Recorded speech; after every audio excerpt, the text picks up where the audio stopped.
ಲೋಕಸಭಾ ಚುನಾವಣಾ ತಯಾರಿ ಮೈತ್ರಿ ಪಕ್ಷದಿಂದಲೂ ಮತ್ತು ಕಾಂಗ್ರೆಸ್ನಿಂದಲೂ ಬಹಳ ಜೋರಾಗಿ ನಡೀತಾ ಇದೆ. ಇದರ ನಡುವೆ ಹೈ ವೋಲ್ಟೇಜ್ ಕ್ಷೇತ್ರ ಅಂತ ಕರೆಸ್ಕೊಳ್ತಾರೆ ಮಂಡ್ಯನೇ ಈ ಸಲವೂ ಕೂಡ.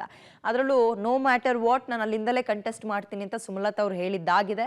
JDS ಕೂಡ ಅಂದ್ರೆ ಕುಮಾರಸ್ವಾಮಿ ಅವರು ಅವರಿಷ್ಟ, ನಾವು ನಮ್ಮ ದಾರಿಯನ್ನು ನೋಡ್ಕೊಳ್ತೀವಿ ಅನ್ನೋ ರೀತಿಯಲ್ಲಿ ಅವರು ಕೂಡ ಮಾತಾಡ್ತಾ ಇದ್ದಾರೆ. ಹೀಗಿರುವಾಗ ಮೈತ್ರಿಯಿಂದ ಯಾರು ಅಭ್ಯರ್ಥಿ ಅನ್ನುವಂಥದ್ದು ಇನ್ನೂ ಫೈನಲ್ ಆಗಿಲ್ಲ. ಇದರ ನಡುವೆ ಸುಮಲತಾ ಅವರ ಆಪ್ತ ಬಳಗದಲ್ಲಿ ಗುರುತಿಸಿಕೊಂಡಿದ್ದ ಅವರೊಬ್ರು ಬಹಳ ದೂರ ಆಗ್ತಾ ಇದ್ದಾರಂತೆ, ಅಂದ್ರೆ ಅಂತರ ಕಾಯ್ದುಕೊಳ್ತಾ ಇದ್ದಾರಂತೆ. ಯಾರು ಆ ವ್ಯಕ್ತಿ ನೋಡ್ತಾ ಹೋಗೋಣ.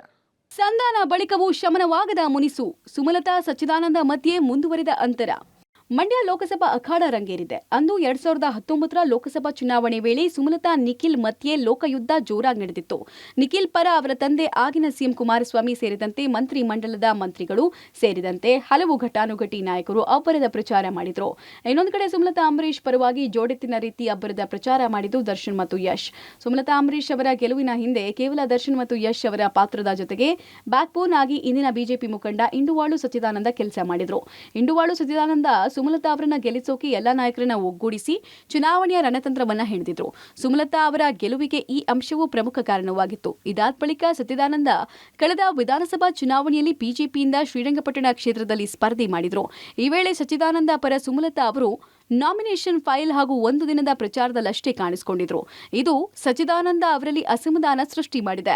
ಮೊನ್ನೆ ಬೆಂಗಳೂರಿನ ಸುಮಲತಾ ಅಂಬರೀಶ್ ಮನೆಯಲ್ಲಿ ನಡೆದಂತಹ ಸಭೆಯಲ್ಲಿ ನಟ ದರ್ಶನ್ ಕೋರಿಕೆ ಮೇರೆಗೆ ಸಚ್ಚಿದಾನಂದ ಹೋಗಿದ್ರು.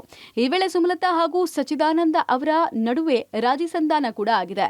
ಈ ಬಳಿಕ ಸಚ್ಚಿದಾನಂದ ಎಲ್ಲ ಮರೆತಿದ್ದಾರೆನ್ನಲಾಗಿತ್ತು. ನಿನ್ನೆ ಸುಮಲತಾ ಅಂಬರೀಶ್ ಇಂಡುವಾಳು ಸಚ್ಚಿದಾನಂದ ಅವರ ಶ್ರೀರಂಗಪಟ್ಟಣ ಕ್ಷೇತ್ರ ವ್ಯಾಪ್ತಿಯಲ್ಲಿ ಕೆಲ ಕಾರ್ಯಕ್ರಮಕ್ಕೆ ಹೋಗಿದ್ದಾರೆ. ಈ ವೇಳೆ ನಿನ್ನೆ ಮಂಡ್ಯದಲ್ಲಿ ಇದ್ದ ಸಚ್ಚಿದಾನಂದ ಅಲ್ಲಿ ಕಾಣಿಸಿಕೊಳ್ಳೇ ಇಲ್ಲ. ಈ ಮೂಲಕ ಇಂಡುವಾಳು ಸಚ್ಚಿದಾನಂದ ಹಾಗೂ ಸುಮಲತಾ ಅವರ ನಡುವಿನ ಮನಸ್ತಾಪ ಮುಂದುವರೆದಿದೆ ಅಂತ ಹೇಳಲಾಗ್ತಿದೆ. ಒಟ್ಟಾರೆ 2019ರ ಚುನಾವಣೆಯಲ್ಲಿ ಸುಮಲತಾ ಅವರ ಬ್ಯಾಕ್ ಬೋನ್ ಆಗಿ ಕೆಲಸ ಮಾಡಿದ್ದ ಸಚ್ಚಿದಾನಂದ ಈಗ ಅಂತರ ಕಾಯ್ದುಕೊಂಡಿದ್ದಾರೆ. ಇದನ್ನ ಸುಮಲತಾ ಅವರು ಹೇಗೆ ಶಮನ ಮಾಡ್ತಾರೆ ಅನ್ನೋದು ಕಾದ್ ನೋಡ್ಬೇಕಾಗಿದೆ. Rohit Devarahalli, public TV, Mandya.